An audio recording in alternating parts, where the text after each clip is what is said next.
Ninai agro biotech private लिमिटेडचे उत्पादन प्रोटोमिल शेणखत आणि तत्सम सेंद्रिय खतांना उत्तम पर्याय म्हणजे प्रोटोमिल कोकणातील सर्व पिकांसाठी, भाजीपाल्यांसाठी, फळे फुलांसाठी उपयुक्त 25 वर्ष लोकांच्या शेतकऱ्यांच्या पसंतीस उतरलेलं खत म्हणजे प्रोटोमिल खत। भात पिकासाठी प्रोटोमिल हे उत्तम सेंद्रिय जीवाणू खत आहे। रासायनिक खत वापरणं किंवा युरिया वापरण्याची गरज नाही। एकंदरीत कोकणातील सर्व शेतीवर पिकांसाठी उपयुक्त सेंद्रिय खत म्हणजे प्रोटोमिल खत।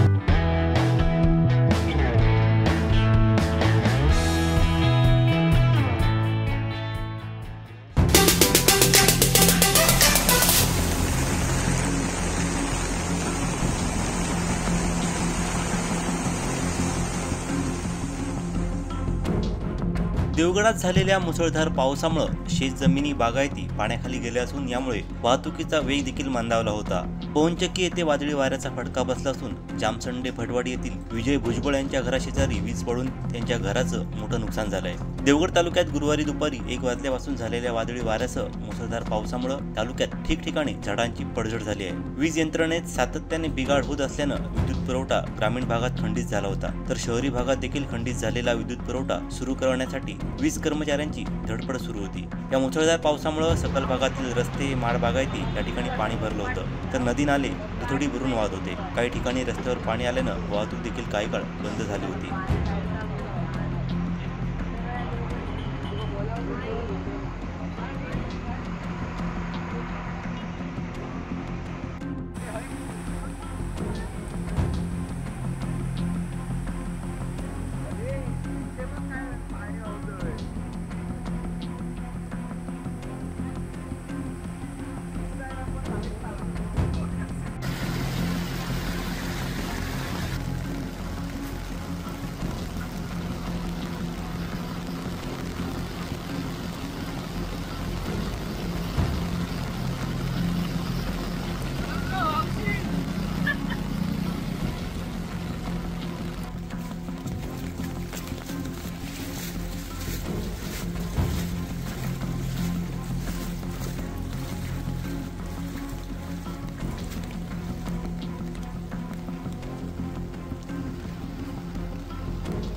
आमचे दिवसभरातले सर्व अपडेट्स, ताज्या घडामोडी आणि थेट लाईव्ह पाहण्यासाठी सबस्क्राइब करा, लाईक करा कोकणचं नंबर 1 महा चॅनल कोकण 7 लाईव्हचं YouTube चॅनल।